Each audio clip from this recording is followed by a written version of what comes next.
ये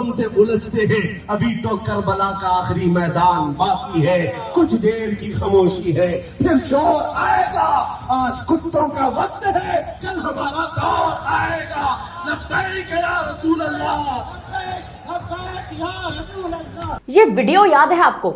इस वीडियो में आप जिसे देख रहे हैं, जिसे सुन रहे हैं, वो और कोई नहीं बल्कि सलमान अजहरी है। वही सलमान अजहरी जिन्होंने हिंदुओं की तुलना कुत्तों से की थी, जिसके बाद गुजरात के जूनागढ़ में बवाल मच गया था। अपने पूरे इस बयान के दौरान उन्होंने कई भड़काऊ बातें की, जिसके बाद इन मुफ्ती साहब के दिन बदल गए। इन मुफ्ती साहब को पुलिस ने हिरासत में ले लिया और उसी के बाद मुफ्ती की गिरफ्तारी कर ली गई। और अब इन्हीं मुफ्ती साहब पर एक बड़ा खुलासा हुआ है। मुफ्ती साहब के अब आतंकी लिंक बताए जा रहे हैं। वहीं इसके अलावा अब सलमान अजहरी एक और मामले में गिरफ्तार हो सकते हैं। क्या है ये पूरा मामला, वो बताएं, उससे पहले शुरुआत से पूरी घटना, पूरा मामला समझिए। दरअसल हाल ही में सलमान अजहरी ने जूनागढ़ में हिंदुओं पर भड़काऊ बयान दिया था, जिसके बाद यह मामला जूनागढ़ कोर्ट में गया, लेकिन वहां से मुफ्ती साहब को जमानत मिल गई। मुफ्ती साहब को लगा कि अब उनका कोई बाल भी बाका नहीं कर सकता, लेकिन कच्छ के समखियाली में भी उसके खिलाफ एफआईआर दर्ज हो रखी है और अब पुलिस ने सलमान अजहरी को हिरासत में ले लिया है। गौरतलब है कि मुफ्ती अजहरी ने जिस दिन जूनागढ़ में अपना भाषण दिया था, उसी दिन उसने कच्छ के समखियाली में भी एक कार्यक्रम को संबोधित किया था। इस कार्यक्रम में भी उन्होंने भड़काऊ शब्द कहे थे। इसके बाद पुलिस ने मुफ्ती और कार्यक्रम के आयोजक के खिलाफ एफआईआर दर्ज कर ली। वहीं अब इस मामले में मुस्लिम संगठन के लोगों ने भी सलमान अजहरी की गिरफ्तारी पर अपना समर्थन दिखाया है। सलमान अजहरी की गिरफ्तारी को लेकर सूफी ख्वानखा एसोसिएशन के अध्यक्ष सूफी मोहम्मद कौसर हसन का भी बयान आया है। उन्होंने इस कार्यवाही की जमकर तारीफ की है। सूफी ख्वानखा एसोसिएशन के अध्यक्ष सूफी मोहम्मद कौसर हसन ने कहा, भारत विरोधी गतिविधियों में लिप्त पाकिस्तानी आतंकवादियों के इशारे पर भारत में तहरीक लब्बैक के पैटर्न पर सांप्रदायिक विद्वेष को बढ़ाने का कार्य करने वाला सलमान अजहरी, जो कि पिछले कई सालों से ग़ज़वा-ए हिंद के प्रोजेक्ट पर कार्य कर रहा था, जिसके संबंध में सूफी खानका एसोसिएशन के द्वारा लगातार आवाज उठाई जा रही थी और उठाई जा रही है कि ये व्यक्ति धार्मिक समारोह की आड़ में मुसलमानों को गुमराह करने का काम कर रहा है और नौजवानों के अंदर देश के प्रति नफरत और सांप्रदायिक विद्वेष की भावना को बढ़ा रहा है। पिछले कई सालों के द्वारा इस मौलवी सलमान अजहरी के द्वारा पूरे भारत में सैकड़ों सभाएं करके जहर उगलने का काम किया गया है। इसके संबंध में गुजरात के जूनागढ़ में सलमान अजहरी के खिलाफ एक एफआईआर दर्ज हुई और सलमान अजहरी को गिरफ्तार कर लिया गया है।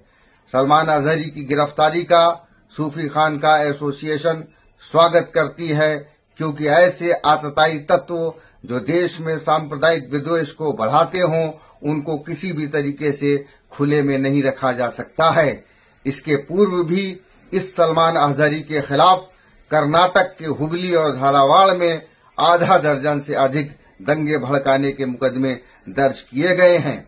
मिस्र से शिक्षा प्राप्त ये व्यक्ति मुस्लिम ब्रदरहुड की विचारधारा पर कार्य करने वाला है और ये भारत में हमास जैसी व्यवस्था को लाना चाहता है और ग़ज़वा-ए हिंद के एजेंडे को आगे बढ़ा रहा है। हम मांग करते हैं कि सलमान अजहरी को यूएपीए में निरुद्ध किया जाए और इसके पाकिस्तानी कनेक्शनों की जांच की जाए और साथ ही इसके जो अन्य सहयोगी जो भारत में हैं, जो पाकिस्तानी आतंकवादियों के समर्थक हैं और जो किस प्रकार से इस पूरे देश का माहौल खराब करना चाहते हैं, इन सारी चीजों की जांच कराई जाए और इस व्यक्ति को कठोरतम दंड दिया जाए। और अब इन्होंने ही गुजरात सरकार से ये अपील कर डाली है कि सलमान अजहरी के आतंकी लिंक की भी जांच की जाए। बता दें कि कई रिपोर्ट्स के अनुसार गुजरात एटीएस ने हेट स्पीच मामले में सलमान अजहरी को हिरासत में ले लिया है और वहीं अब एटीएस टीम मुफ्ती के खिलाफ आतंकी एंगल से भी जांच कर सकती है। लेकिन अब सवाल यह है कि अगर सलमान अजहरी का कोई आतंकी कनेक्शन निकलता है या फिर इनकी जड़ पाकिस्तान से जुड़ी मिलती है, तो फिर सलमान अजहरी का क्या हर्ष होगा और उसके बाद ये केस, ये मामला क्या मोड़ लेगा। क्योंकि भड़काऊ बयान तो उन्होंने दिए ही थे और भड़काऊ बयान देने के बाद उनको गुजरात की पुलिस ने, जूनागढ़ की पुलिस ने हिरासत में भी ले लिया था, लेकिन उसके बाद यह मामला कच्छ चला गया, जहां पर भी उन्होंने एक सभा को संबोधित किया था और सभा के संबोधन के दौरान उन्होंने कई भड़काऊ बातें कही थी, जिसके बाद अब कच्छ की पुलिस ने उन्हें हिरासत में ले लिया है। हालांकि देखा जाए तो सलमान अजहरी कोई पहले मुसलमान तो बिल्कुल नहीं है जिन्होंने हिंदुओं के खिलाफ भड़काऊ बयान दिए हैं। इससे पहले भी कई ऐसे मामले उठे हैं, लेकिन अब देखना यह है कि यह मामला क्या मोड़ लेता है। क्या एक बार फिर सलमान अजहरी के खिलाफ कोई बड़ा एक्शन लिया जाएगा या फिर जूनागढ़ कोर्ट की तरह ही सलमान अजहरी को जमानत दे दी जाएगी। लेकिन देखा जाए तो जमानत मिलने के बाद भी सलमान अजहरी को कच्छ पुलिस ने तो गिरफ्तार कर ही लिया है, और आतंकी लिंक, क्योंकि देखा जाए तो आतंकी लिंक जो है सलमान अजहरी के, ये एक बड़ा एंगल इस पूरे मामले में बदल सकते हैं। फिलहाल अब इस खबर पर आप क्या कहेंगे और इस खबर पर अब आपकी क्या राय है? आपको क्या लगता है कि सलमान अजहरी के असल में आतंकी लिंक हैं? क्या उनकी जड़ पाकिस्तान से जुड़ी है? इस खबर पर अब आपकी क्या राय है? हमें कमेंट करके अपनी राय जरूर दीजिएगा। धन्यवाद। वीके न्यूज, राष्ट्र के नाम।